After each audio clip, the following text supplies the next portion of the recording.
शेतकरी मित्रांनो नमस्कार. शेतकरी मित्रांनो, आज आपण ज्वेलरी सेगमेंटची जी मिरची आहेत 7711 म्हणून नगाऊ सीडची, तर त्या प्लॉटमध्ये आपण आज आहोत. मित्रांनो, बरेचसे शेतकरी बांधवांनी जे ज्वेलरी सेगमेंटचे मिरच्या आहेत तर वेगवेगळ्या कंपनीचे वेगवेगळे व्हरायटी त्या ठिकाणी चॉईस केलेले आहेत. आता तुम्ही बघू शकता, या अशा पद्धतीने ही नगाऊ सीडची 7711 व्हरायटी आहेत. आता हिचा जो तोडा अवेलेबल आहेत झाडाला, तर तो चौथा तोडा आहेत अशा पद्धतीने, आणि एकदम जबरदस्त अशी व्हरायटी आहेत. तुम्ही बघू शकता, हिची जी लागवड आपण केलेली होती ती लागवड होती 20 एप्रिलची. आता चौथा तोडा आपला कटिंग चालू आहेत अशा पद्धतीने. तर मित्रांनो, आता सध्या बऱ्याचशा शेतकरी बांधवांनी मिरचीची लागवड केलेली आहेत.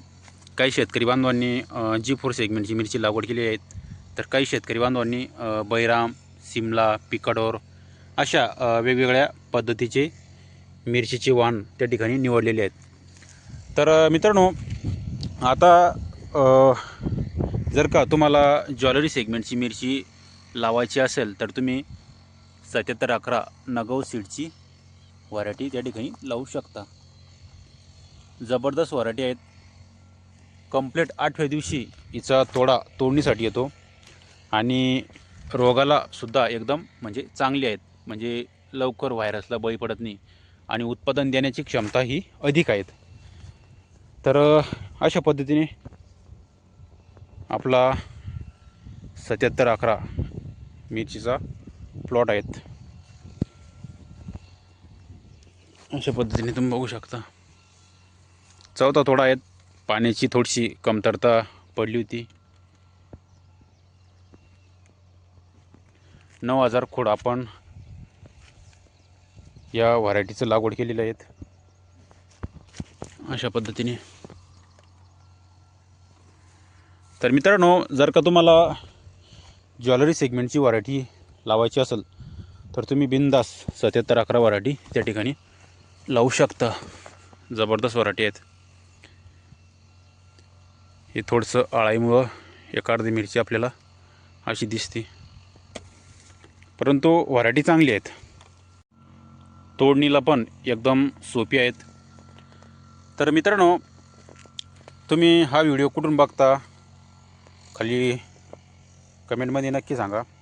आणि जर का तुम्हाला सपोज मिरची पिकाविषयी अधिकची माहिती हवी असेल तर तीसुद्धा खाली सांगा. आणि नवीन असाल तर आपल्या चॅनलला सबस्क्राईब करून जा. मित्रांनो, पुन्हा एक तुम्हाला एक टिप्स त्या ठिकाणी देऊ. तुम्ही ती टिप्स म्हणजे, ज्यावेळेस आपण तोडा तोडतो, तोडा तोडल्याच्या नंतर आपल्याला एक ड्रिचिंग करणं खूप महत्त्वाचे आहेत. तुम्ही बघू शकता, आणि त्या ड्रिचिंगमध्ये आपण व्हॅलोग्रो कंपनीचं 10-54-10 हे विद्राव्य खत त्या ठिकाणी सोडू शकतो. आणि त्याच्यासोबत पाठोपाठ म्हणा किंवा दुसऱ्या दिवशी म्हणा, आपण रानाळीची जी कॅन येते किसाईड, तर तीसुद्धा त्या ठिकाणी सोडू शकतो. एकदम जबरदस्त अशी फुल सेटिंग होती, आणि मिरचीची नवीन फुलकळी, मालाची साईज, आणि त्यानंतर फुलगळ हे कमी होतो. तर आपण मिरचीचा तोडा तोडल्याच्या नंतर व्हॅलोग्रो कंपनीचं 10-54-10 आणि रानाळीची किसाईडची कॅन ही अशा पद्धतीने त्या ठिकाणी सोडलेली होती. हे दोन प्रोडक्ट म्हणजे, एक सूक्ष्म अन्नद्रव्याची कॅन येते किसाईड म्हणून रानाळीची, आणि 10-54-10 हे विद्राव्य खत येतं व्हॅलोग्रो कंपनीचं.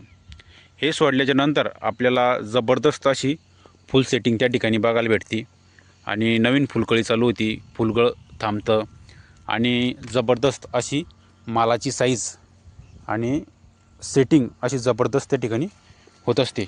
तर तुम्हीसुद्धा जर का तुम्ही तोडा तोडला तर तुम्ही अशा पद्धतीने त्या ठिकाणी सोडू शकता, आणि अशा पद्धतीने तुम्ही रिझल्ट त्या ठिकाणी बघू शकता.